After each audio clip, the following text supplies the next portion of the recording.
Welcome back. All right, my cat's having an insecure day today, so I apologize.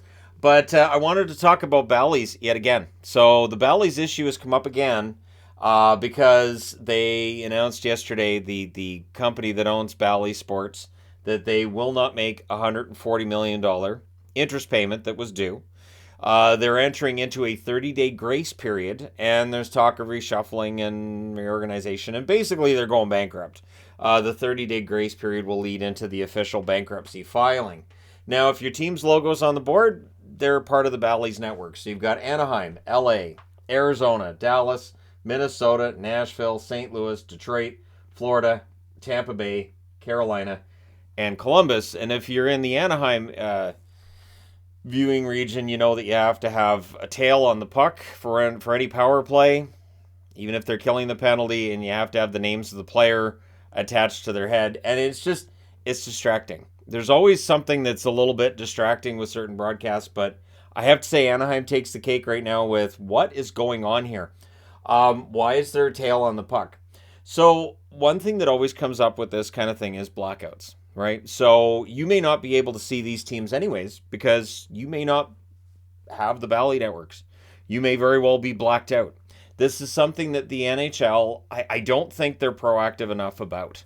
That when they're giving out these rights agreements and they're taking the money from people, well, are you making sure that all fans can see the games? And if you're not likely growing the game. You want people to be able to discover the National Hockey League.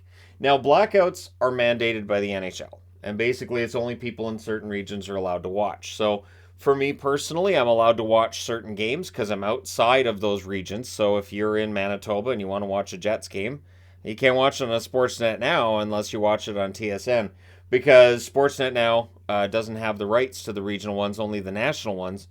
And it gets frustrating. It gets frustrating to me as a fan, too. So the fact that only people in certain regions can watch it seems like from an NHL perspective meant to protect those exclusive rights holders. So coming back to TSN has the rights to Montreal, Ottawa, and Winnipeg. And so the regional games that they have, if you try to tune into those channels in Canada, you will get this game is blacked out in your region. You're not allowed to watch this. Now, with me having NHL Center Ice, I can get around those blackouts because you pay them money, they'll let you around the blackout. But it's weird to me. I don't understand the blackout in general because you're now boxing out fans. And in Canada, as weird as it is, it's even weirder in the States. You're trying to grow the game. You can't have the blackouts to the extent that they are and grow the game because you're not going to get the casual fans. So it is designed to protect broadcasters from out-of-market networks. That's the ideally at the heart of it. That's the idea. That if you've got the broadcast rights, you want to make sure somebody else isn't broadcasting that game as well.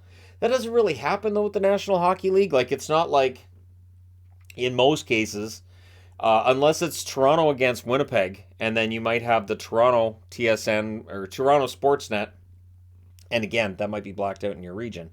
And then you'd have the Winnipeg on TSN blacked out in your region. I don't get it.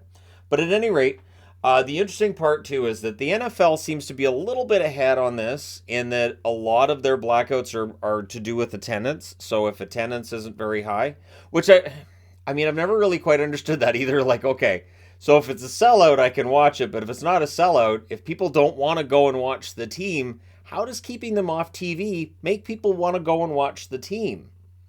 Huh. Especially if like your team say like 2-14. This is NFL talk. Your team's like 2-14. They've got like one game left in the season. Oh no, it's blacked out. I can't watch us go 2-15. I'm not paying tickets to watch that game. So I don't know how much blackouts help a league. I understand that they may help the networks. It might help the bottom line a little bit, but I don't see how it helps the league. So TNT broadcasts are one that I wanted to talk about here because the ratings being down for the National Hockey League, I think, can be tied to a number of things. First off, Sunday night hockey, there's football. Sunday night football is going to beat Sunday night hockey, so that doesn't work. But TNT broadcasts are blacked out if they're carrying the Bruins because Nesson has the regional rights there. For the Penguins, AT&T Sportsnet in Pittsburgh. So that's a tough one because the Penguins do have the highest local share of ratings in the NHL, and that's a lot. And then the Rangers, and if you're not familiar with it, New York's a pretty big market, and so TNT broadcasts and the blackouts that are part of what TNT, it's going to negatively impact the numbers, right? So I think in some cases it's the choice of games is sometimes confusing to me as well, where I'm like, I don't know how many people in the US are going to want to watch this, like Calgary San Jose. I don't know how many people are going to want to watch that. But there are a number of things. And I think that when you add in the blackouts, you add in that there's already 12 teams in the States that you have to be a regional subscriber to see them on TV. It gets to be a bit of a mess. Now, Rob Manfred of Major League Baseball getting out ahead of this a little bit in saying that they'll take over production and distribution of games in those regions. And there's 14 baseball teams impacted. I think it's 14 baseball, 16 basketball, and 12 NHL. And so in the baseball case, they're saying that if Ballys misses payments, because Ballys is supposed to pay the leagues, this is why the NHL came out today, because this 140 million interest payment might just be the tip of the iceberg. Maybe they're not going to pay the NHL. Maybe the NHL doesn't get their payment for those regional rights, right? So what Rob Manfred's saying also is that if Major League Baseball itself has to take over all of that, that's going to negatively impact the bottom line for those teams that have been on Ballys, because you're not going to generate the same amount of revenue that way. And so in the short term, it's going to hurt.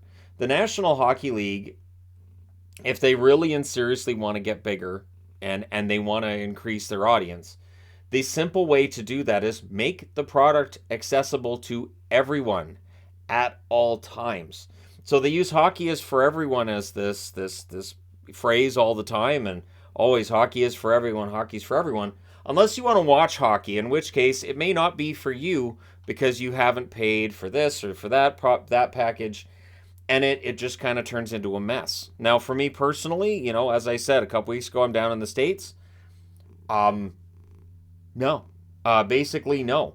Even if I wanted to pay, it was, no, you can't pay to watch it down here because you have a Canadian credit card, you have a Canadian address, so we won't let you sign up.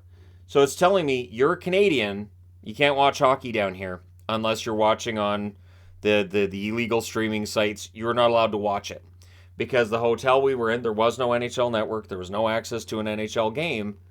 I was actually told you can't watch hockey right now. And again, remember, I'm telling you credit card stuff because I was trying to sign up for Hulu, something where I could watch the games. And they were like, nope, not going to happen. We're not going to let you do it. And this is where the NHL is. It's in a position where it comes off as kind of hostile towards their subscribers, to their people. Because again, if you're asking, well, why couldn't you watch Sportsnet now outside of Canada? Because I'm outside of Canada, you're not allowed. So because of restrictions imposed, I'm not allowed. Now, it used to be that through the NHL.com site, I had NHL Live. NHL Live I could watch in Canada. NHL Live I could watch in the States. I didn't have to worry. I would pay every year, and it was done. And so if something happened, if my cable went down, I can just go to NHL Live. If there's a whole bunch of games on, and I want to catch a little snippet of a game that I'm not able to track as well, I go to NHL Live. I no longer have that option.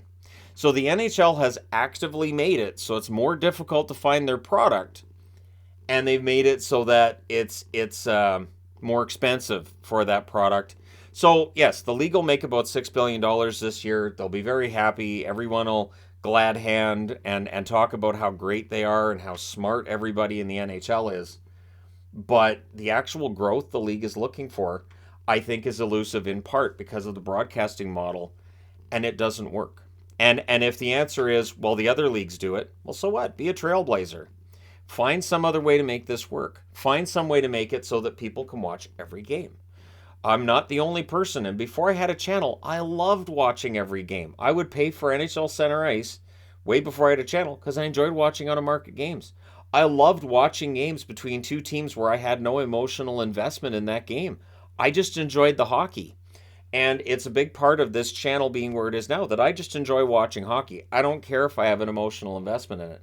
But I'm not the only one. There are a lot of people, likely subscribers to this channel as well, who would say, you know what, I wouldn't mind watching Arizona and Minnesota That game's on, sure, I'll watch that. I wouldn't mind seeing how Clayton Keller's doing. Kaprizov's fun.